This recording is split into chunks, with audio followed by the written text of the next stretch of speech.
حضرت حاجرہ کا واقعہ آپ نے سن رکھا ہے، ذرا اس نوعیت سے اس پر غور کریں کہ ایک بزرگ خاتون ہے، مقدس ہے، ایک نبی کے گھر کا حصہ ہے، اہل بیت میں سے ہے، سیدنا ابراہیم علیہ السلام کے، مکہ مکرمہ کی بے آب و گیاہ وادی میں آتی ہے۔ 3 نفوس ہیں، حضرت ابراہیم ہیں، ان کی اہلیہ حضرت حاجر ہیں، اور چھوٹے صاحبزادے حضرت اسماعیل ہیں۔ جہاں آج بیت اللہ ہے، یہاں ابراہیم علیہ السلام ان ماں بیٹے کو ٹھہراتے ہیں اللہ کے حکم سے، اور ٹھہرانے کے بعد بغیر کچھ کہے واپس ہو جاتے ہیں۔ اللہ کا حکم تھا تو حکم پر عمل کرنا تھا، تو کچھ بھی نہیں کہا کہ میں جا رہا ہوں یا واپس آ رہا ہوں یا تم کیسے رہو گے، بس اللہ کا حکم ہے تو واپس چل دیے۔ حضرت حاجر بھی ان کی تربیت یافتہ تھی، پیغمبر کی اہلیت تھی، وہ تھوڑی اٹھی اور پیچھے چلی اور پھر پوچھا کہ کیا اللہ کے حکم سے آپ جا رہے ہیں؟ اللہ کے حکم سے ہمیں یہاں چھوڑے جا رہے ہیں؟ تو حضرت ابراہیم نے فرمایا کہ ہاں۔ تو انہوں نے کہا کہ اذن لا یضیعنا، پھر اللہ ہمیں ضائع نہیں کرے گا۔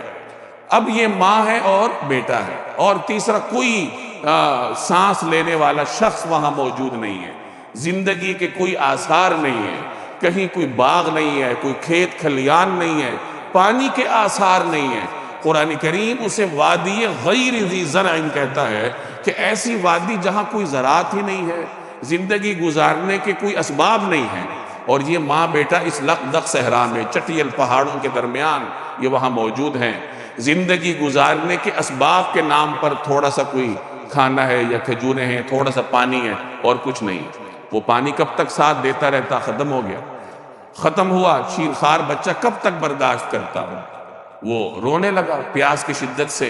اب یہ ماں تھی، ماں کی ممتا اور شفقت سے بے چین ہو گئی، کب تک بچے کو اپنے سامنے پیاس سے بلکتے ہوئے دیکھتی؟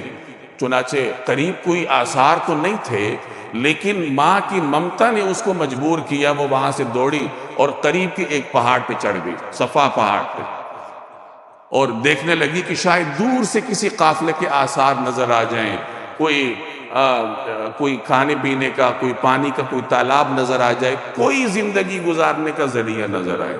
کچھ نہیں نظر آیا۔ وہاں بچہ نگاہوں سے اوجھل ہوا تو فوراً جلدی سے واپس اتری بچے کو دیکھنے کے لیے، پھر اگلے پہاڑ پہ چڑھ گئی دیکھنے کے لیے، کچھ نہیں تھا۔ بچہ نگاہوں سے اوجھل ہوا تو بچے کی محبت نے مجبور کیا پھر واپس دوڑنے پر۔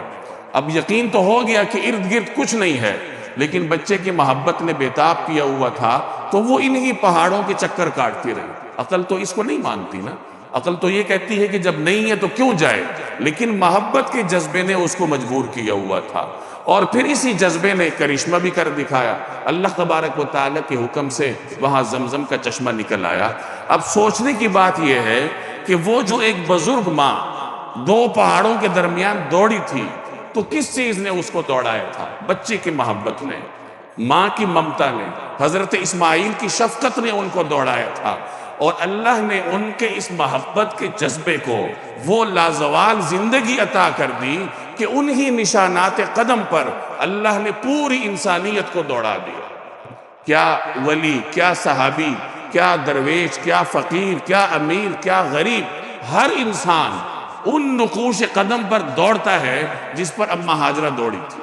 تو یہ وہ محبت کے پاکیزہ جذبات تھے جنہوں نے تاریخ میں رہتی دنیا تک کے لیے حضرت حاجر کو زندہ کر دیا، اور آج ہر انسان ان نشانات قدم پر دوڑتا ہے۔ عقل تو ان چیزوں کو نہیں مانتی کہ اس دوڑنے کا فائدہ کیا ہے، لیکن جب آپ اس کے پس منظر پر غور کریں گے تو آپ کو اس دوڑنے کے پیچھے محبت کا جذبہ کار فرمان نظر آئے گا کہ ہم ایک ماں کے اپنے بچے پر ہونے والی شفقت اور محبت کی یاد میں یہاں دوڑتے پھرتے ہیں، اور اس سے انسان یہ سبق لے کر آتا ہے کہ یہ وہ پاکیزہ جذبہ ہے جو کہ انسان کی نوعیت کو تبدیل کر دیتا ہے، اس کی ماہیت کو تبدیل کر دیتا ہے، اسے وہ طاقت عطا کرتا ہے کہ رہتی دنیا تک کے لیے تاریخ میں اس کا نام زندہ ہو جاتا ہے۔